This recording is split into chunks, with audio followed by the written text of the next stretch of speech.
ეკონომისტების ნაწილის შეფასებით საქართველოში შრომის ბაზარი შენელდა. ხელფასს მიღებთან რაოდენობა ნელი ტემპებით იზრდება. დასაქმების პლატფორმებზე კი განაცხადების რაოდენობა შემცირებულია.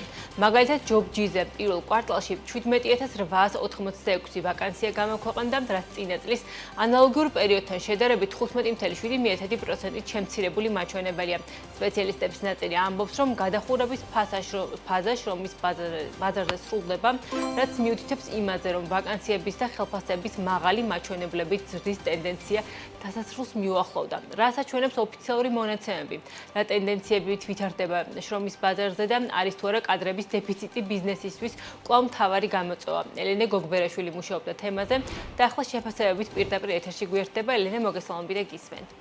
მოგესალმებით, ნუცა დასაქმების პლატფორმების სტატისტიკა დიახ მოწმობს, რომ ახალი სამუშაო ადგილების შექმნის მიმართულებით ბიზნესი ნაკლებად აქტიურობს. მაგალითად, დასაქმების პლატფორმა JobJiz-ზე ვაკანსიების რაოდენობა პირველ კვარტალში თითქმის 16%-ით შემცირდა, მხოლოდ მარტში გამოქვეყნებული ვაკანსიების რაოდენობაში 17%-იანი კლება.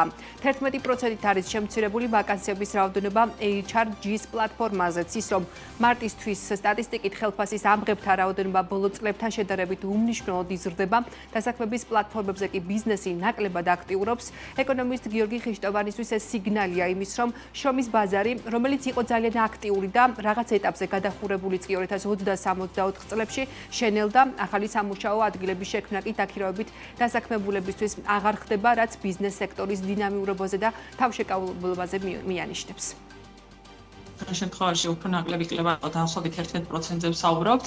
აპრილის თვე უფრო აქტიურია, მიუხედავად იმისა, რომ თქვა დადგომების პერიოდი დაემთხვა და ბევრი დღესასწაული, მაინც ტრენდი მცირედით მეტ გვიჩვენებს, ვიდრე იყო მარტის თვეში. მარტის თვეში 4154 განცხადება დაიდო.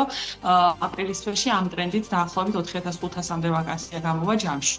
რაც გვაძლევს შესაძლებლობას, რომ ვთქვათ, წინა თვესთან შედარებით დიდი მატებაა. თუმცა ახლა წინა წელს რომ შევადაროთ, წინა წელთან შედარებით მაინც ტრენდით გვაქვს კლება, 7%-იანი კლება არის. 25 წლის მარტში 24 წლის მარტთან შედარებით მხოლოდ 0.3%-ით არის გაზრდილი ხელფასის მიმღებთა რაოდენობა. ეს ჩემთვის არის უტყუარი სიგნალი იმის, რომ შრომის ბაზარი, რომელიც იყო ძალიან აქტიური და რაღაც ეტაპზე შეიძლება ვთქვათ გადახურებულიც 23-24 წლების განსაკუთრებით, დასტაბილურდა და რეალურად ახალი სამუშაოების შექმნა დაქირავებით დასაქმებულებისთვის ფაქტიურად აღარ ხდება.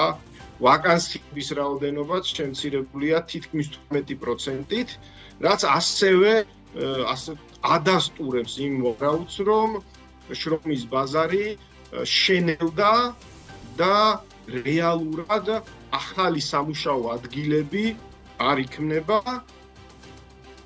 HRG-ის შემთხვევაში ვაკანსიების გამოცხადების კუთხით ჰორეკა სექტორში მცირედი გამოცოცხლება, თუმცა წინა კვარტალში 40%-იანი კლების ფონზე ზრდა მნიშვნელოვანი არ არის. ამ სექტორის წარმომადგენლების ნაწილი ამბობს, რომ პირველად ბოლო წლებში სარესტორნო ბიზნესში კადრების დეფიციტი აღარ ფიქსირდება, რაც მიანიშნებს, რომ ახალი ობიექტები აღარ იხსნება, ბიზნეს აქტივობა შენელებულია და კადრების პრობლემაც დღის წესრიგიდან მოიხსნა. კადრების დეფიციტი მწვავედ აღარ დგას სამშენებლო სექტორშიც, რაც წინა წლებში ძირითადად დაბალი კვალიფიკაციის კადრების ქვეყნიდან გადინებით იხსნებოდა. ბიზნესი ამბობს, რომ კადრების შენარჩუნება ხელფასების ზრდით შეძლეს.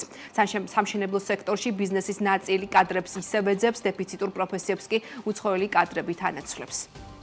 წელს პირველად აღარ გვიჭირს კადრები. აღარ არის იმხელა მოთხოვნა ბაზარზე ამ სფეროში, რამდენიც იყო წინა წლებში. წელს პირველად მოვიძიეთ გარეულები და ვიპოვეთ მეორე დღესვე იმაზე მეტი, ვიდრე ჩვენ გვჭირდებოდა. აღარ იხსნება ამდენი რესტორანი, სასტუმრო. კადრების პრობლემა ისე, როგორც იდგა, ვთქვათ, ეს წელიწადნახევრის და 2 წლის წინ, ასე არ დგას. ეს იმაში რო არ დგას, ამაში განსაკუთრებული როლი ამ ეტაპზე შეასრულა თვითონ ბიზნესმა, რომელმაც იპოვა, ვთქვათ, რაღაცა თვითგაცა გადარჩენის მექანიზმი და გაზარდა ხელფასები. შესაბამისად, ეს კადრების დეფიციტი დაკავშირებული იყო დიდწილად, ვთქვათ, ვიზა ლიბერალიზაციის პროცესთან, რომლის შედეგადაც მნიშვნელოვნად მოხდა გადინება ამ მუშახელის, როგორც დაბალი კვალიფიკაციის, ისე საშუალო და, ვთქვათ, მაღალი კვალიფიკაციის სპეციალისტების. შესაბამისად, ამის დასაბალანსებლად ჩვენ თავის დროზე მნიშვნელოვნად გავზარდეთ სახელმწიფო ბიუჯეტი და ამით მოხდა დაკავება ვთქვათ ბჭყალებში ამ ჩვენი მუშახელის. რა თქმა უნდა არის კადრების ნაკლებობა, განსაკუთრებით შემიძლია აღვნიშნო საინჟინრო მიმართულება, რადგან მოგეხსენებათ ბაზარზე მოთხოვნა დიდია როგორც თბილისში, ასევე აჭარაში. იქიდან გამომდინარე, რომ ქართულ ბაზარზე რეალურად ეს დანაკლისი არსებობს, ბაზარზე ომის შემდგომ ძალიან გახშირდა როგორც უკრაინელი, ისე რუსი, ბელორუსი, სხვადასხვა ინჟინრების შემოდინება, რამაც გარკვეულწილად მოახდინა რაღაცა კუთხით დაბალანსება ბაზრის. ჩვენ გვაქვს დაახლოებით 50-ზე მეტი ვაკანსია დღეს, რომელიც ღია გვაქვს და ვეძებთ სხვა ტიპის ადამიანებს.